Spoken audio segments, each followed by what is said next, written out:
Hello, this is Ghosty here with another review. I have the Marvel Legends Spider-Man 2 or Spider-Man No Way Home Doc Ock. Just got him at Target the other day, picked him up, and I haven't opened him yet. So let's open him now, but before we open him, let's take a look at the box. So it's based off the same design scheme as the old Spider-Man movies, which I really do appreciate. It looks great. It's given me flashbacks to watching these movies growing up. I really do miss Tobey Maguire's Spider-Man, and this was just what I wanted. I wish we could get a Spider-Man 2 or Spider-Man wave based off these old movies soon. Maybe. They did Fox figures, so maybe they'll do these. Who knows? So let's open up the packaging. Right after we look at this, the side you can see Doc Ock. Wish I could zoom it out, but I'm filming on a tablet. So yeah, on the back it shows you what it comes with and the figure itself. No read up like what they used to have, just the product. I did cut the tape, so we can open that easier. So you pull out the cardboard insert, discard the box, turn this around, and this is what it looks like. So you gotta pull on these, lift that up, stuff starts spilling out. Okay.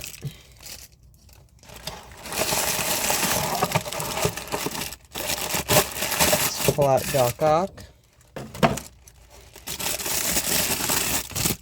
And that's what he looks like right out of box. You can see his tentacles, which are actually bendy wire. Bendy wire tentacles. So yeah.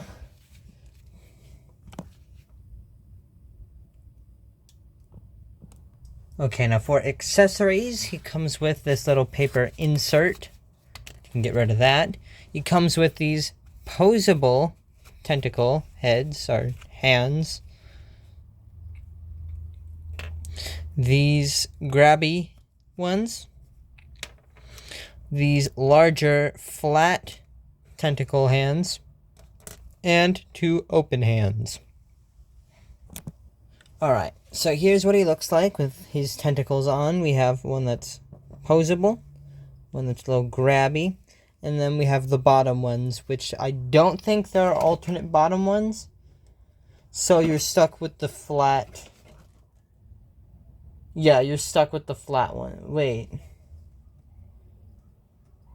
No, I guess the grabby ones are for the bottom. At least that's what it shows on the box. Who knows? But yeah. So this is what you have to work with. And the figure looks really nice. Let's see what he looks like next to some other figures. Okay, here he is next to the two other villains from this movie that we have figures of. We have the Green Goblin and Sandman. They look really good together. I'm probably going to display them in a little setup. Just this movie, because this is all the MCU figures I have besides Khonshu and Moon Knight. So yeah, I'll put them together on their own little display, and I'll show you guys that later. Okay, here he is next to the Toy Biz Sam Raimi Spider-Man. This one actually is meant for the Doc Ock figure. He came with a base where it was a train car, and there were tentacles coming out of the windows. And Spider-Man could swing around and kick them. I stupidly cut off the little trigger, so he can't do his kicking motion anymore. I regret mutilating this poor figure. And then we have this one. Years of wear and tear. This is the superposable Spider-Man. This thing's worth about $300 in good condition. This one is not in good condition. Hence the stand. But yeah, I like the look of them together. And finally, here he is with the Marvel Legends Tobey Maguire Spider-Man, or Friendly Neighborhood Spider-Man, and then Spider-Man. The final swing suit. So yeah, these two look amazing together. Oh my god, I love these movies so much. So it's so cool to see them together again in the modern age of figures. Oh, it's just so cool. I really, really, really am excited to have these posed together. Okay, now let's talk about articulation. Of course, these hands here are articulated. You can get them to close, and you can get them to open. So that's really nice. For the head, he looks this far up, this far down, a little bit of head tilt, more than most figures. Of course, he can look side to side and all the way around. His arm goes this far up, all the way down to the side. It goes all the way around. Swivel up here. Single jointed elbow, but with some really good range. A hinge in the hand. And a swivel. So that's really cool. Let's see, what waist articulation does he have? If he has anything. Okay, it can rotate. I think it's on a ball joint. Yeah, it's on a ball joint, so you can probably get something to work out there. Let's get these tentacles out of the way.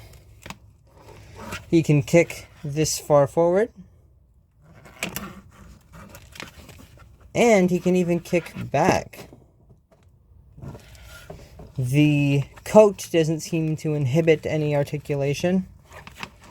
He's got double jointed knees, which are really stiff.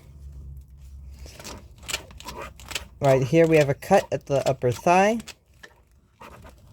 No boot cut, but he does have ankle pivot. So that's really cool. So I'm going to show you guys my favorite part about this figure. There we go. He can stand on his tentacles. I can't fit him entirely in frame, but as you can see, he is standing on those tentacles pretty well. Looking amazing. What a great figure. $40 I think is pretty steep. I think 35 would have been more exceptional for this figure. Maybe 30, 32, 33. But 40 is a bit steep. But I'm having a great time with this figure. So if you guys want a Doc Ock in your display, a movie Doc Ock, this is perfect. And your only option besides the Toy Biz, which is expensive. So if you can get him posed right, if you can get the tentacles in the right position, he can stand on them. And it looks really good. So that's it for the review. I will drop a link to this figure down below, probably the Target link. And you guys can choose whether or not you want it for your own collection. I'll see you guys later. Bye.